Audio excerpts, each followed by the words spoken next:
Renato.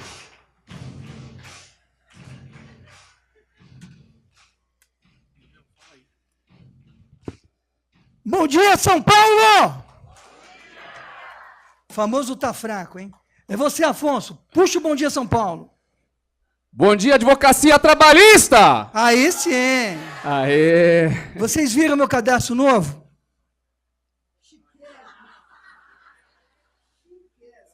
Por um evento desse nível, né? Agora vamos seguir nosso roteiro, Sr. Hakim.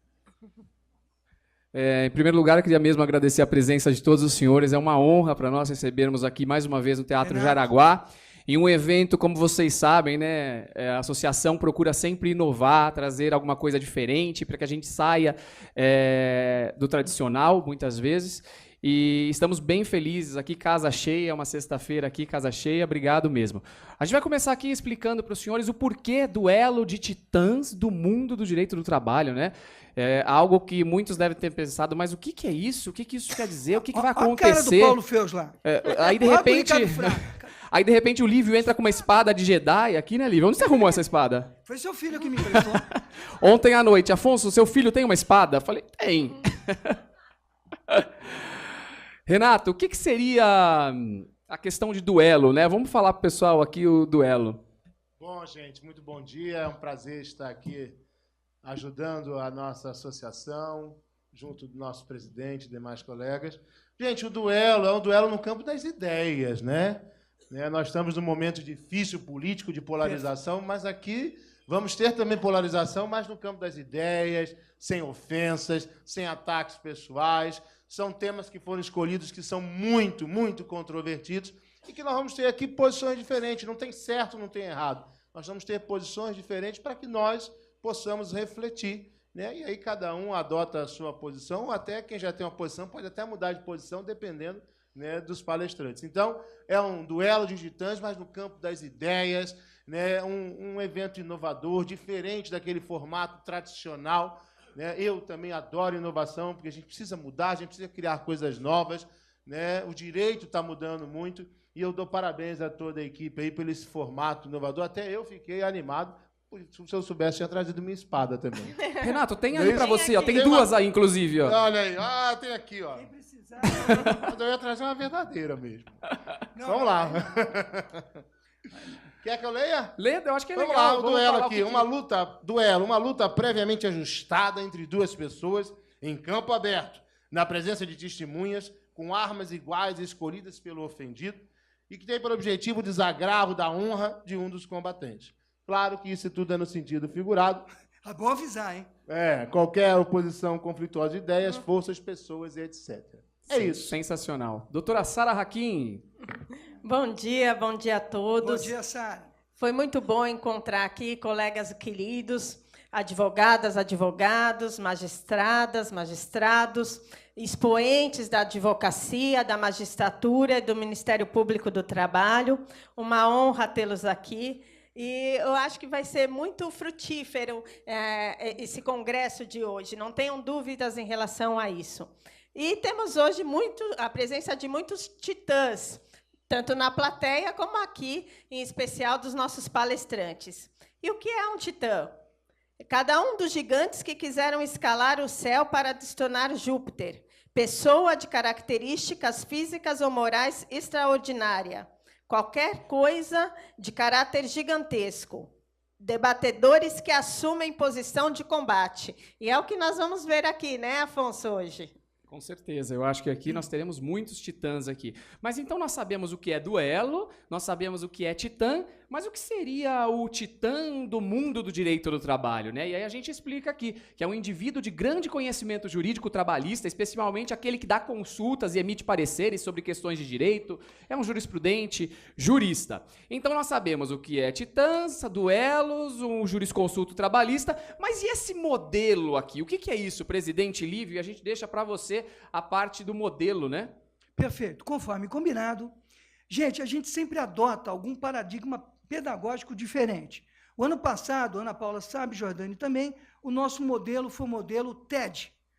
Uma pessoa falando no meio aqui do nosso, aqui hoje tablado, mas do nosso palco, onde a pessoa discorria de forma solitária durante 20, 25 minutos a respeito de um tema proposto. O moot court é uma coisa extremamente importante hoje nos Estados Unidos e na Europa como um instrumento de aprendizagem. Ou seja, esses debates que vocês veem muito em filme e que quem tem oportunidade de ver nas faculdades americanas, em Harvard, Stanford, na Colômbia, eles já são debates que já vêm da high school e até do college, onde as crianças já vêm se preparando para esse modelo. De certo que esse é um modelo de júri simulado, que a gente não vai ter os julgadores. Por quê? Porque nós temos pessoas de alta patente no mundo e quem vai julgar são vocês. Então, o moot court, que a gente nominou, na definição técnica, é um sistema de júri simulado, onde as partes apresentam uma questão jurídica,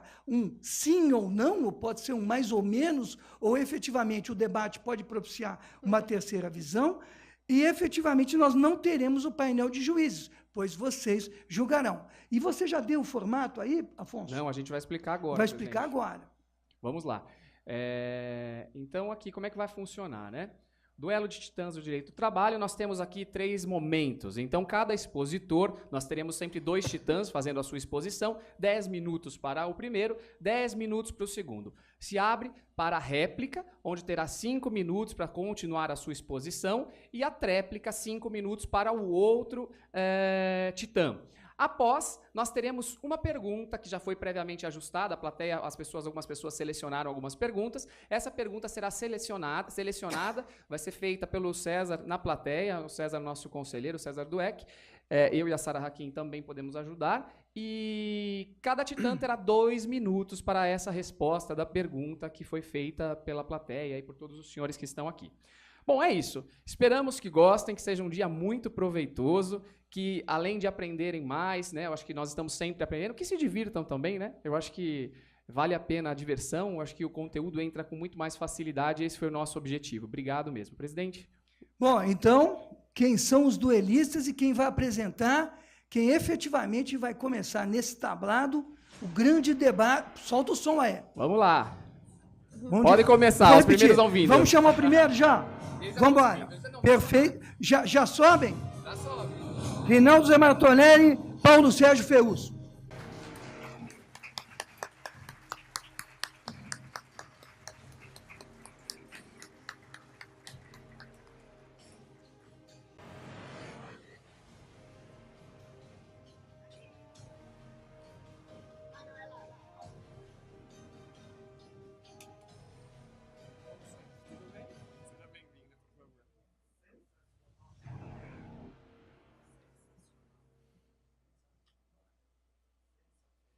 É isso aí. Estamos aqui, então, com os nossos 2 titãs.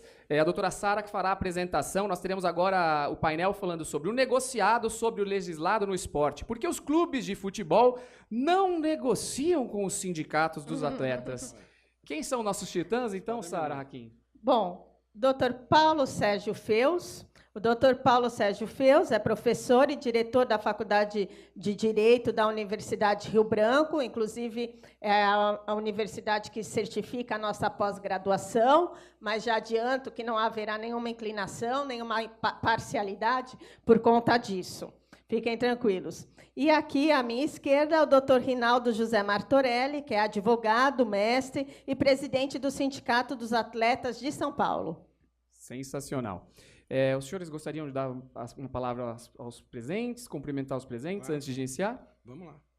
Então, primeiramente, gostaria de agradecer à Associação dos Advogados Trabalhistas de São Paulo, na pessoa do seu presidente, Dr. Livenesco, pessoa que muito fez pela advocacia trabalhista do Estado de São Paulo. A gente acompanha, a gente vem presenciando aí os fatos. A doutora Sara Hakim, doutor Paciléu, meu, hoje, duelista, né?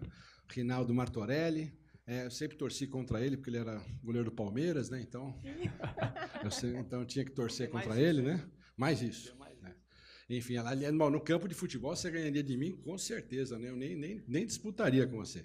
E queria agradecer a todos os presentes aqui, desembargadores, juízes, delegados, advogados, meus alunos do mestrado da PUC que estão aqui hoje, nós estaríamos lá, eles estão aqui hoje, a aula foi vinda para cá, e aproveitar, fazer uma publicidade de 1 segundo. Está aberta a inscrição para o doutorado na PUC em Direito Esportivo até o dia 26. Aqueles que tiverem interesse, vai ser um prazer recebê-los. Muito obrigado. Maravilha.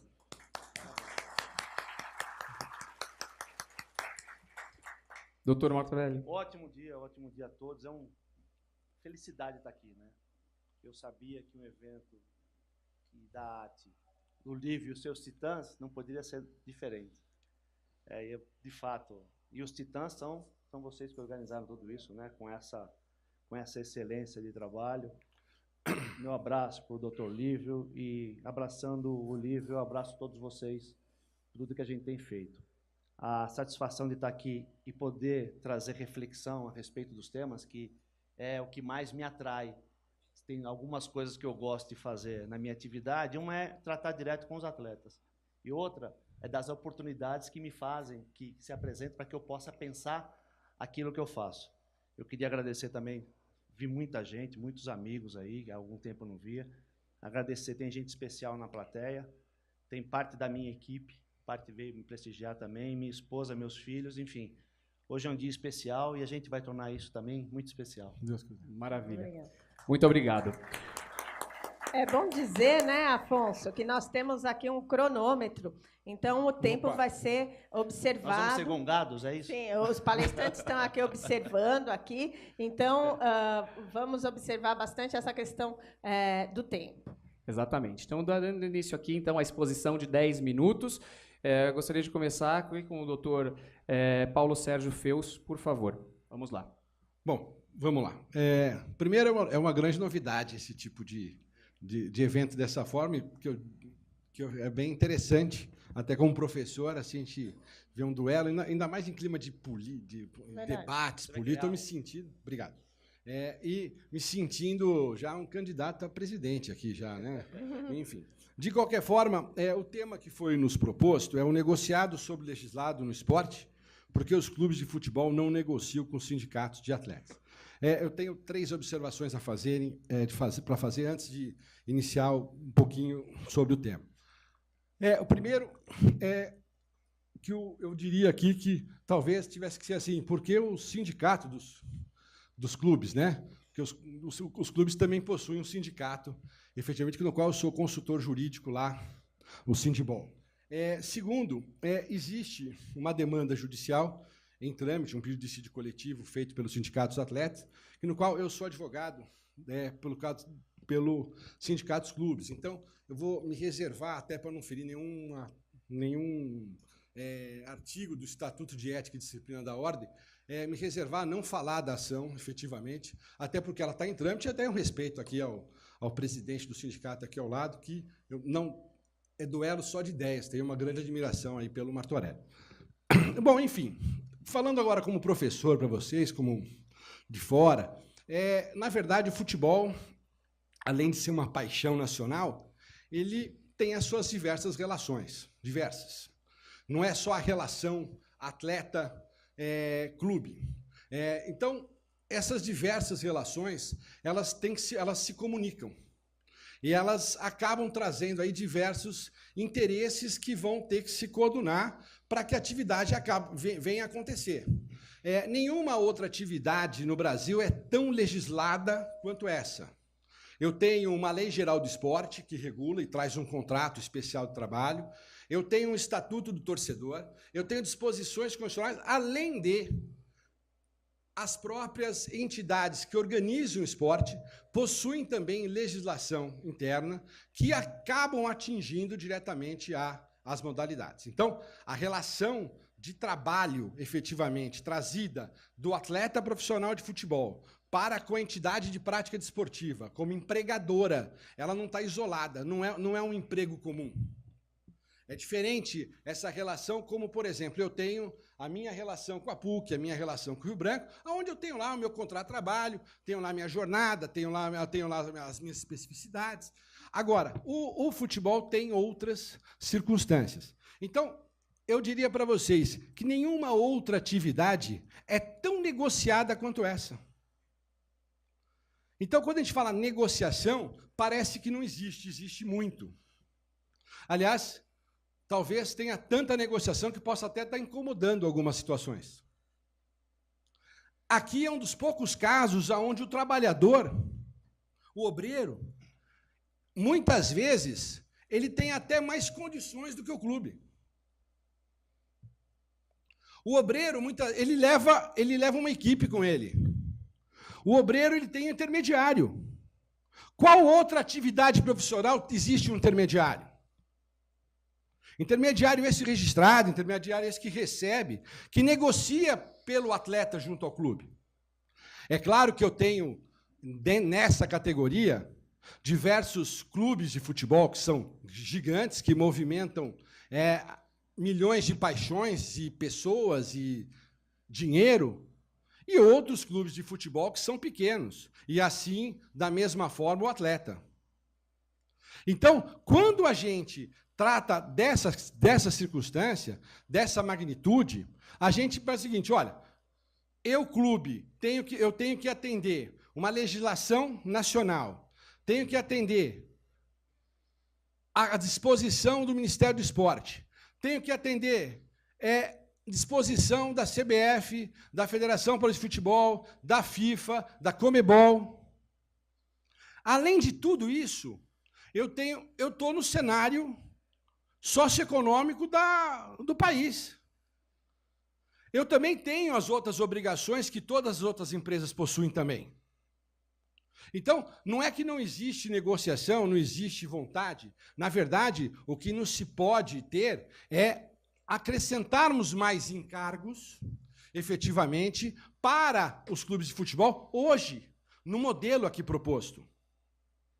É você trazer mais situações, mais obrigações do que aquilo que, efetivamente, eu já estou, hoje, compelido e obrigado a fazer. Então, essa situação que se traz para o futebol, ela é totalmente diferente.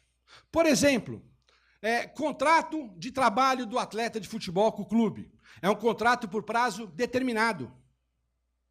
A legislação é um contrato de 3 meses, no mínimo de 5 anos. Toda a negociação já está ali.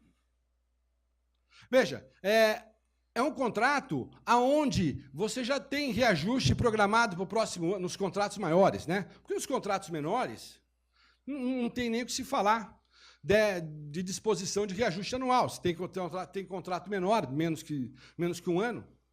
Então, nos contratos há mais de 1 ano, todos os reajustes, tudo aquilo já está negociado, já está falado. O atleta tem momentos certos de transferência, chamada janela de transferência, que a imprensa noticia o tempo todo. Então, esse tipo de situação, eles acabam impedindo que você tenha um procedimento comum. Não dá para tratar o atleta de futebol, com todo respeito, vou usar um exemplo aqui, não dá para tratar o atleta de futebol como se trata, efetivamente, um metalúrgico em São Bernardo do Campo. Então, são situações que vão trazer para nós especificidades. Então, quando se fala em negociação coletiva, não é só o sindicato dos clubes, o sindicato dos atletas. Eu tenho regras da federação, eu tenho regras da CBF, que já impõem uma série de condições. E essas situações, de certa forma, vão ter que ser levadas em consideração. Além de tudo isso, eu tenho ainda a responsabilidade que eu vou ter com a sociedade.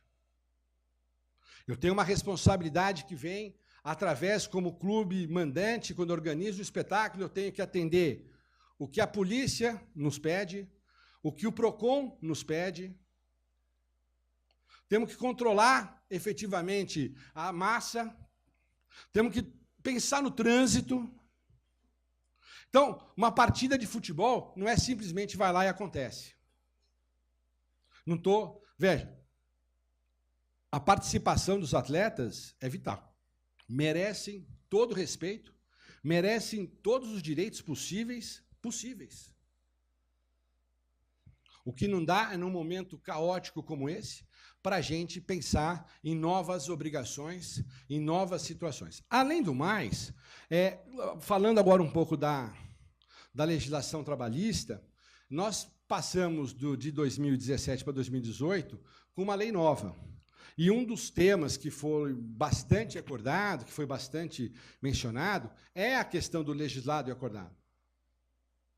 Porém, essa situação ainda também não está definida. A segurança jurídica disso não é fato. O Supremo ainda não julgou a ação de constitucionalidade que trata esse assunto. Teve julgamento do Supremo já anterior à lei.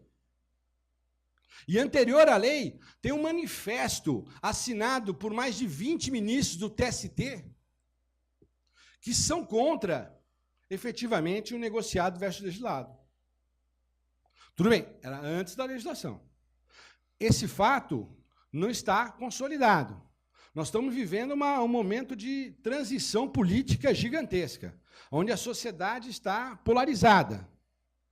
Não dá para a gente ter segurança jurídica no negociado versus legislado hoje. Talvez, Deus queira, que isso para frente possa vir a acontecer. Hoje, 2018, outubro, não dá para ter essa certeza. Então, com base nisso, tendo ciência que, de certa forma, o assunto é bastante polêmico, sei o que pensa o meu companheiro de plateia, já conversamos sobre isso, diversas vezes. Então, mas era assim, talvez, essas eram as primeiras considerações que eu queria trazer para vocês, e acabando aí com 15 segundos antes a minha apresentação. Obrigada, doutor. Uma salva de palmas. Obrigado. Obrigado. Já começou? Não, agora... Já, olha, rápido. Pera aí. Você já perdeu 2 minutos. Senão nessa você história. folgado já. Ok, mas nem a minha cola vai servir aqui, depois do que o Felso falou, nem minha cola vai servir. Mas assim, para começar a brincadeira, eu queria saber só quem não torce para algum clube aí na plateia. 3? Porque isso vai refletir depois no que a gente vai, na nossa brincadeira aqui. Exatamente isso. A gente tem que ter uma noção. O que é negociar? Né? Por isso que eu falei, é interessante, porque eu vou buscar elementos até para me entender. O que é negociar? É dialogar para chegar a um acordo. Né? E o que o Dr. Felso traz, exatamente, eu acho que é um equívoco na percepção. Quando ele fala que vai aumentar encargos, ele está dizendo que eu vou negociar, eu vou perder. Exatamente o erro está aí. Porque quem negocia, ganha. Né? É negociar com a esposa, se a gente vai almoçar em qual restaurante. A gente ganha, a gente não perde. É aquela reunião de amigos que todo mundo traz alguma coisinha e todo mundo ganha, todo mundo leva para casa, ainda sobra. Então, eu acho que essa percepção ela está precisando dar uma mexida. Exatamente aí. Mas, e aquela coisa da negociação, a gente imprime no nosso trabalho, a gente tem que estabelecer relação de confiança. Né? Relação de confiança. Eu, 2012, negociando, e a gente negocia mesmo. O Dr. Felso tem razão, a gente negocia bastante coisa. Não é que não negocia. Pontualmente a gente negocia e consegue avançar. 2012, quando nós negociamos a inclusão no regulamento da competição, a inibição do inadimplemento, porque o grande problema hoje é o inadimplemento salarial. Olha só, a gente está falando de uma categoria que tem 2 polos muito marcantes. Né? Mesmo aquele polo que tem, teoricamente, uma força, que foi exatamente nesse aspecto que o Dr. Felso ele se apegou, só num pedaço, é um outro grande problema que a gente tem, esse pedaço também tem uma instabilidade. Nós precisamos melhorar isso. Então, quando a gente traz essa história e vem e dá a palavra, negocia na moral, e aí vou plagiar o Clóvis de Barros Filho, negociar na moral o que é? É eu cumprir hoje o que eu prometi ontem. Então, em 2012, quando nós negociamos a inclusão da inibição do inadimplemento salarial com a Federação Paulista, com o Dr. Marco Polo, aliás, eu queria fazer uma ressalva, o Dr. Marco Polo é a única pessoa, a pessoa mais sensata nesse quesito de negociação. O Reinaldo Carneiro de Bastos era presidente do Sindibol e vice-presidente da Federação. E ele pediu um voto de confiança porque a gente fecharia a convenção coletiva. Falou, espera, eu assumi a federação, que a gente conclui a convenção coletiva. Meu voto de confiança foi dado e, na moral, eu negociei. Então, a gente tem essas dificuldades. Quando a gente vai tratar desse assunto, o foco o Dr. Felso trouxe uma questão importante que a gente vem debatendo há bastante tempo. o obreiro é mais forte que o clube, né? Aí vem, vamos jogar isso para o mundo jurídico, o princípio da proteção e da hipossuficiência. A gente sempre discute isso. Ah, mas o Neymar é hipossuficiente? Porque a hipossuficiência é a sujeição na relação. É a mesma coisa dizer, ó, Silvio Santos, você foi nas Casas Bahia, comprou uma televisão, ela está quebrada, você não pode trocar, porque você tem dinheiro. Tem alguns equívocos aí. E quando o doutor Feus traz a questão do metalúrgico, um atleta não pode ser tratado como metalúrgico, é verdade que não. Porque o metalúrgico, quando ele rompe o contrato dele com a empresa e ele, por acaso, fica com as suas verbas rescisórias negativas, ninguém o impede de trabalhar para outra empresa. O caso do Scarpa está aí. Por que há princípios, os mesmos princípios de direito são aplicados de forma diferente? E aí vem a dificuldade de negociar. Porque quando a gente vai buscar o judiciário para apaziguar tudo isso, o judiciário não colabora. Vai buscar o legislativo não colabora. E eu concordo com o doutor Feus, a gente está cheio de diploma jurídico aí, mas nenhum resolve os nossos problemas. Nenhum resolve os nossos problemas. Porque não dá para a gente discutir, e quando vai, inclusive indo a Brasília, não dá para discutir pensando no Palmeiras, Corinthians, Flamengo. A gente tem que saber que existe o Vila Velha do Espírito Santo. A gente tem que saber que existe o Mojimirim, que há 4 anos não paga salário. Então, a gente tem que fazer uma contenção para isso. Porque se a gente não fizer uma contenção nesses termos, o que vai acontecer? E é muito interessante, aí vem a coisa da percepção. Eu fiquei parando para me entender e para entender esse modelo. Quando nós acabamos com o passe, né, lá em 98, que entrou em vigor, fim do passe 2001, quem sabe o que é o passe aí? Quem sabe o que é o passe? Pois é, eu fui vítima do passe. O passe era um instrumento que vinculava ao clube e você não podia sair. Você não recebia salário e não podia aceitar nenhuma outra proposta. Quer dizer, quando nós acabamos com isso, né, essa excrescência da legislação antiga, porque isso vinha desde os anos 1930. O clube tinha o passe do atleta, e aí o atleta não podia falar nada. Ou atendia aquela necessidade, ou ficava preso o resto da vida. Eu fiquei 1 ano e 7 meses preso, com 2 filhos para criar. Porque o Palmeiras achava, e eu já era sindicalista e não sabia, né? Eu já discutia as coisas de frente, me deixaram de castigo 1 ano e 7 meses. Quando nós acabamos com o passe, e acabou no mundo todo, para quem não sabe, só tem nos Estados Unidos, mas é uma outra fórmula, quem quiser depois a gente pode elucidar isso. No mundo todo acabou. O que fez a Europa? Que é aquela coisa, Europa, a negociação, todo dia. Negociação coletiva, todo dia. Inglaterra negocia, Alemanha negocia, todo dia. Os caras estão mal? Não. Lá deve salário? Não. E eles cada vez ganham mais dinheiro? Sim. Então, a percepção de não entender que a falta de negociação atinge o próprio produto futebol e que o futebol está mal, aí você tem que entender e tem que pesquisar. Por isso que é legal a gente, num momento como esse, a gente tem que pesquisar. O futebol está bom? Não. Daqui a pouco a gente volta nisso. Mas quando acabou com o passe, o que os clubes continuaram fazendo? Ao invés de fazer como a Europa, se adaptar ao novo modelo, não, continuam resistindo até hoje à questão da liberdade contratual. Até hoje. Por isso que tem o caso do Scarpa. Por isso teve o caso do Menino dos Santos, aí que me fugiu o nome agora. E nesse sentido, o clube não cria o que a gente chama de ambiente que favoreça a permanência. Quem é que quer trabalhar no escritório que pague a cada 3 meses? Quem quiser, está lá, eu contrato agora. Quem é que quer trabalhar? Ninguém quer trabalhar nesse ambiente. A gente tem uma baita numa dificuldade. Então, a nossa negociação, quando a gente começa a se preocupar com isso, é de fortalecer, de criar um pouco mais de mecanismos, não para fazer muita coisa diferente, para fazer o que tem que fazer. É reforçar, inclusive, pedagogicamente, mostrar para os clubes que a coisa não está bem. Porque nós temos aqui, só em São Paulo, eu dei uma olhada ontem, um levantamento, a gente faz todo ano, o levantamento que o doutor Guilherme fez em fevereiro, nós tínhamos 1.961 ações, demandas trabalhistas em andamento, mas quase 400 execuções, só lá. Né? Então, espera aí, esse é o modelo? Esse é o modelo. Se você pega o estudo do Amir Somoji, que também faz uma consultoria para nós, Caramba, está acabando esse negócio.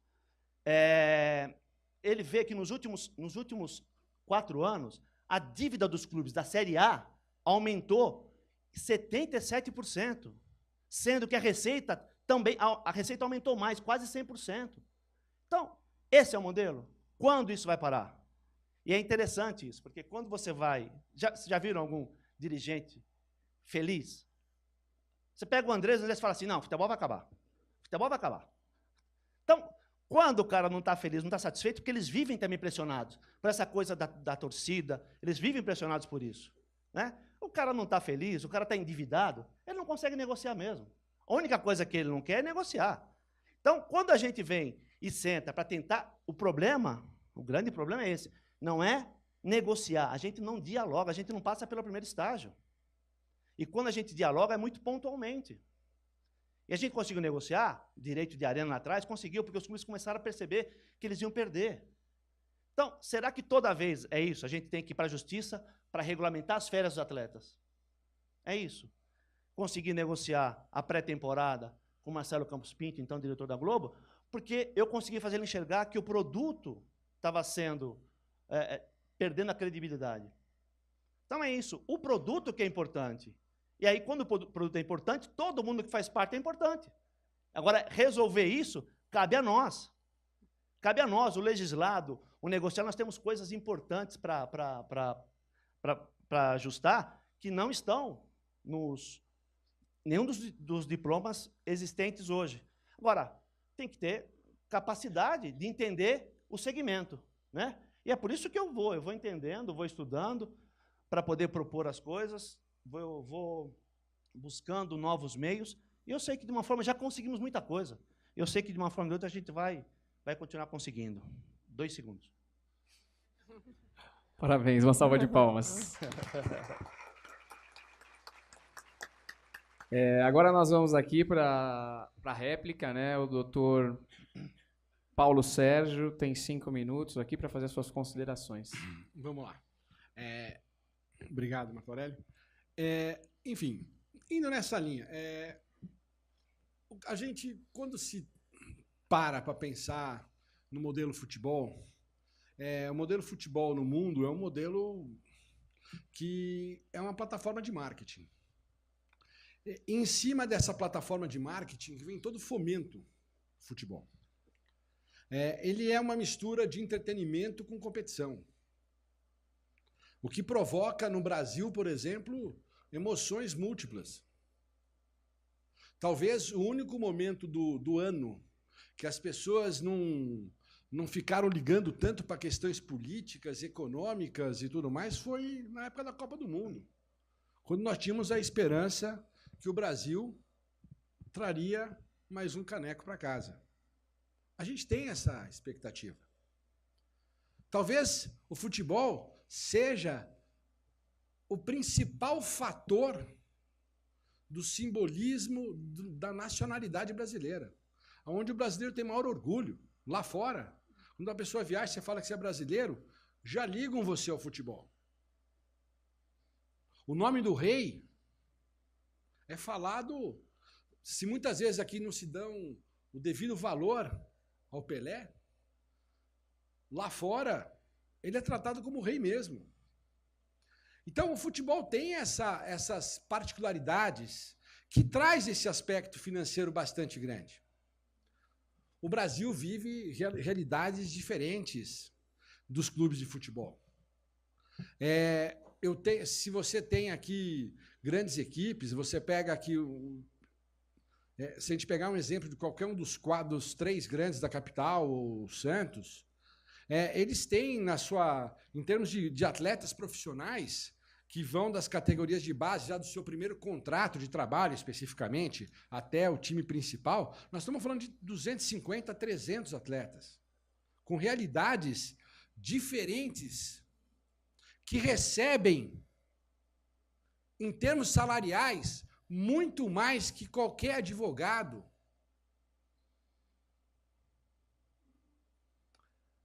Quando a gente fala, quando se traz o caso Scarpa, eu não vou nem falar do caso, porque o que eu conheço eu sei da mídia. Não sei nada mais da mídia. Mas quando você traz um caso como o caso Scarpa, você fala, como é que ele aguenta ficar 3 meses sem receber? Me dá 1 milhão por mês em janeiro, vê se eu não fico até dezembro sem receber. Alguém aceita? Eu aceitaria. Se o Martorelli me pagar 1 milhão, eu vou lá para o escritório dele, fico lá, trabalho os outros 11 meses sossegados lá. Então, nós estamos falando de realidades distintas. Nós temos atletas que ganham um salário mínimo. E nós temos atletas que ganham milhões. O salário mínimo da Série A do brasileiro desculpa usar essa expressão, nós estamos falando aí de salários de no mínimo de 35, 40, 50 mil reais por mês. Não vou nem falar salário, remuneração, né? Então, vamos usar tecnicamente, que vem do jeito de imagem, vem a questão de remuneração. Então, quando a gente fala de impacto de uma série de fatores, nós temos que perceber o seguinte, esse tipo de profissional, ele não está preocupado com o coletivo, ele está preocupado com ele. Ele está preocupado com assinar o contrato dele hoje aqui com um time grande e saber se no ano que vem ele vai ser transferido para a Itália. Se ele vai para a Espanha, se ele vai para a Rússia, se ele vai para a China, se ele vai para a Arábia. Então, quando um atleta vem com essa questão da rescisão indireta do contrato de trabalho, em situações como essa, ele está querendo a rescisão exatamente, não é porque ele não recebeu o salário, não. Ele está querendo a rescisão porque ele sabe que aquele dinheiro da transferência que seria pago para o clube vai ser pago para ele. É outro tipo de interesse. Não estou criticando nem falando mal. Veja, é um direito dele. Então, são realidades totalmente atípicas, que só existe no futebol. Talvez, e aí, Martorelli, e você, até presidente do Sindicato dos Atletas Profissionais, que envolve todas as categorias, as outras categorias pagam o preço disso. Porque toda a legislação nossa é fomentada no futebol. É feita para o Corinthians, para o Palmeiras, para o São Paulo, não é feita para o Guaratinguetá, para o Mojimirim e assim por diante. Eu sei que você concorda com isso. Então, esse realmente é o fato que eu gostaria de... Por isso que não dá para a gente ter uma negociação de forma diferenciada. Obrigado. Muito bem.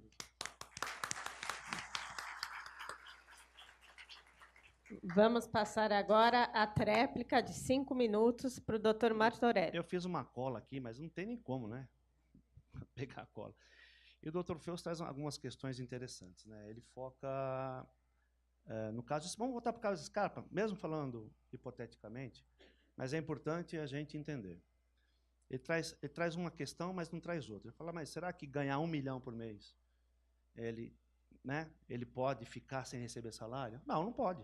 Quem aqui acha que o descumprimento contratual, o alto salário pode justificar o descumprimento contratual? Não entendo, eu não entendo isso. Porque o Fluminense descumpriu mesmo. E aí vem umas questões da decisão que eu não concordo, mas não é esse o ponto. Não é esse o ponto. O ponto é de fazer com que a coisa seja boa para todo mundo, né? E o Dr. Fels traz outra coisa também, o atleta, esse atleta, eu tenho que defender a categoria, eu vou defender até não conseguir mais respirar. Esse atleta tem interesse em ir para a Itália. De fato, quem aqui não quer? Quem aqui não quer aqui trabalhar no Dubai para ganhar $100 mil por mês? Quem aqui não quer ir? Tem alguém? Um convite? Então é de ser humano. E a gente tem uma dificuldade de não criar um ambiente que favoreça a permanência. Por quê? Porque esse mesmo atleta que está lá ganhando $1 milhão, perdeu 2 jogos, os caras botam para fora. Ele vai receber quando? 3, 5, 8 anos para receber. Porque o clube manda embora, não paga, 8 anos. Agora, o atleta, quando ele quer rescindir o contrato, ele tem que pagar na hora. Onde estão os princípios gerais de direito nisso? Onde é que está a Constituição nisso? A minha faculdade não tinha isso. Eu não consegui entender. Estudei, fui fazendo uma dissertação exatamente e discuti com o Zainag, ele devia estar aqui, que é o meu mestre, eu tenho eterno carinho por ele, a questão da cláusula penal com aplicação unilateral. Falei, eu vou estudar isso, eu vou fazer a minha dissertação, quem sabe eu consigo me convencer ao contrário. Não, só reforçou aquilo que eu imagino. Né? Quer dizer, vamos criar barreiras para isso? São barreiras ou vamos criar um ambiente que a gente possa tratar e a gente querer ficar, eu quero ficar aqui. Não tem trava, não tem nada que me impeça de mudar. Tanto é aquela coisa do mundo moderno, o campeonato de esportes, que é dos jogos eletrônicos, já movimenta mais de 11 milhões de praticantes nesse país. O futebol está perdendo interesse. Dos 61 bilhões que o povo brasileiro gasta com entretenimento, só gasta 1 bilhão com futebol. A final do Campeonato Capixaba desse ano, o senhor sabe alguém tenta o resultado da bilheteria? R$23 mil. O final do Campeonato Capixaba deste ano, 478 pagantes. Ou seja, é esse modelo que a gente quer? Não está na hora de parar e pensar que a gente tem que sentar e resolver os nossos problemas? A gente vai continuar justificando para fugir? Não é esse o modelo. O modelo está aí, está corroído. A gente mostra que o modelo está corroído. E, aliás, até com relação à identidade nacional do Brasil. E eu também trabalhei em 2 comissões na FIFA e fui vice-presidente do Sindicato Mundial, para dizer que eu ficava um pouco lá fora. Cada vez menos a gente tem respeito lá. Então, o fato do Brasil não ganhar, que foi muito ruim para nós, ele afeta isso. Mas não tem como a gente criar uma estrutura melhor se dentro a gente precisa melhorar e avançar muito. Não tem como a gente fazer isso. Então, essa resistência de não pensar o nosso negócio, não pensar o nosso segmento, é um problema. Outra coisa que ia me fugindo, rapidinho, tem 1 minuto ainda. A questão das outras modalidades. As outras modalidades, elas só não têm a mesma estruturação de relação de contrato, porque enquanto a gente acabava com o passe lá atrás, o NUSMA foi e colocou no 94 que o contrato formal com registro era só para o futebol, porque ele queria dinheiro público. E nós atuamos nas outras modalidades também, muito. E o atleta do vôlei não se considera profissional. Nem o empregador se considera profissional. Quer ver? O futebol feminino, a gente tem um limbo terrível aí. E ninguém põe a mão para ajustar isso. As atletas, elas querem ser profissionais, mas não estão no regime profissional, elas estão à disposição. Se pegar os requisitos da CLT, elas cumprem todos, elas são profissionais ou não são. E aí, no final da fritada, quem perde é o esporte. Então, nós temos que rapidamente sentar, dialogar e buscar meios para resolver essa situação. Senão, todo mundo perde. Todo mundo perde. E a gente vai ficar aqui, voltando daqui a algum tempo, para discutir as mesmas coisas. Sensacional.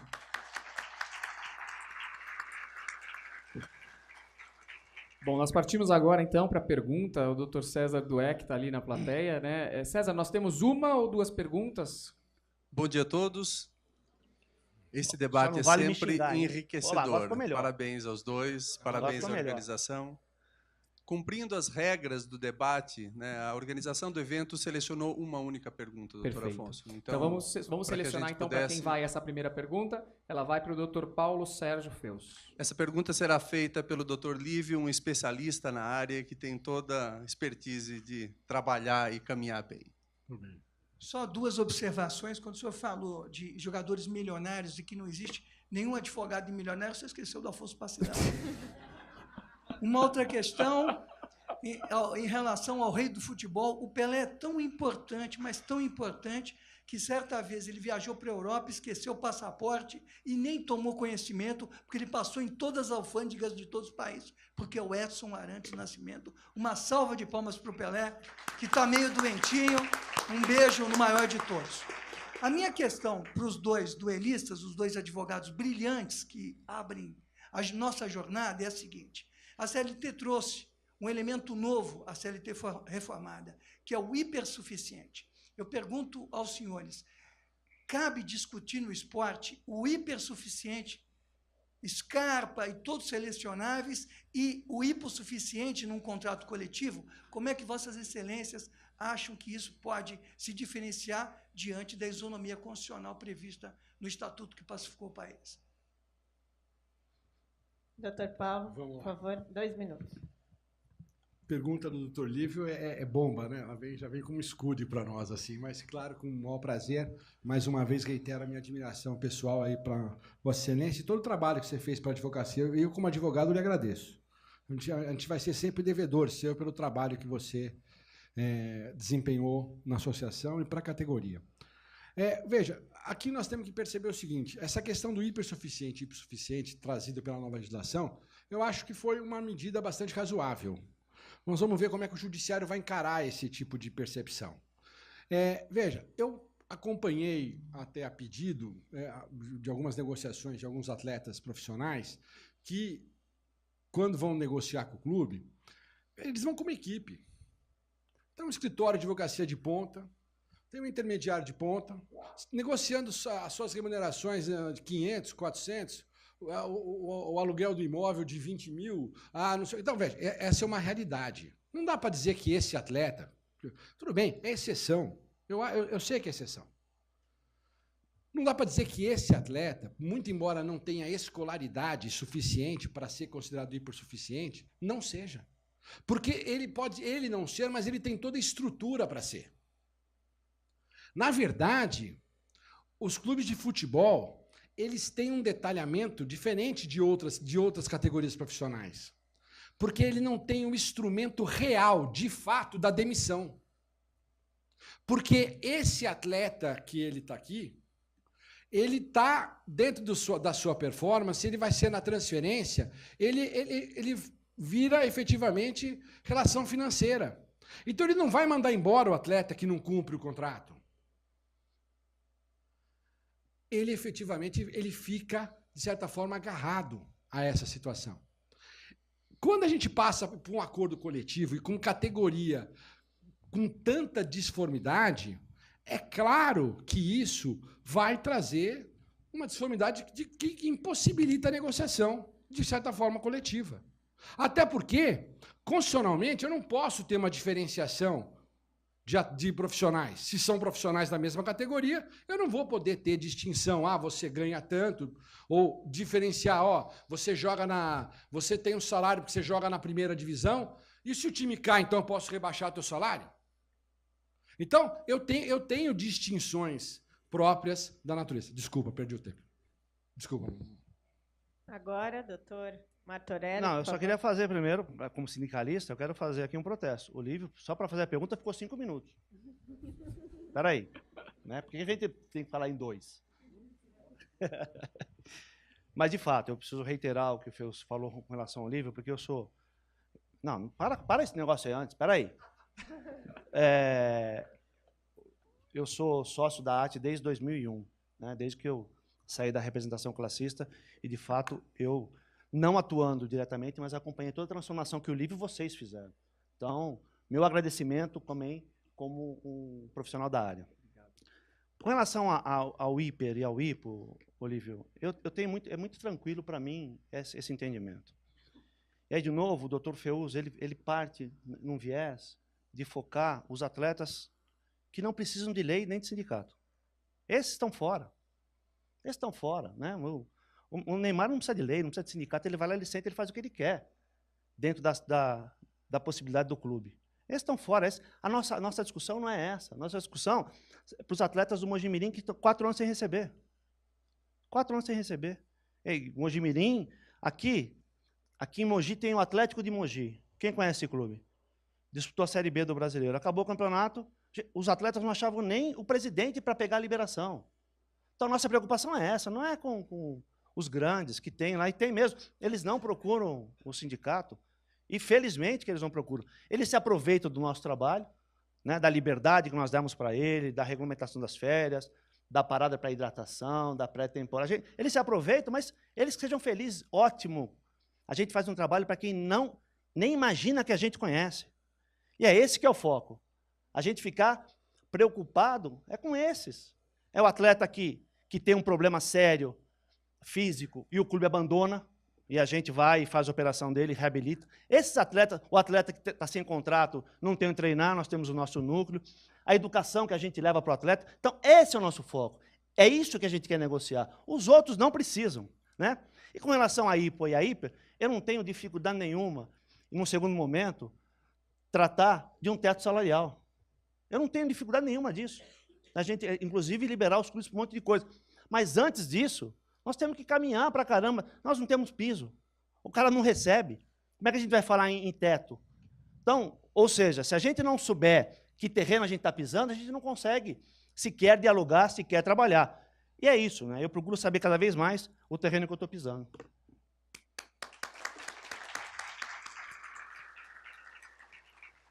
Bom, o Dr. Zainag aqui foi mencionado, né?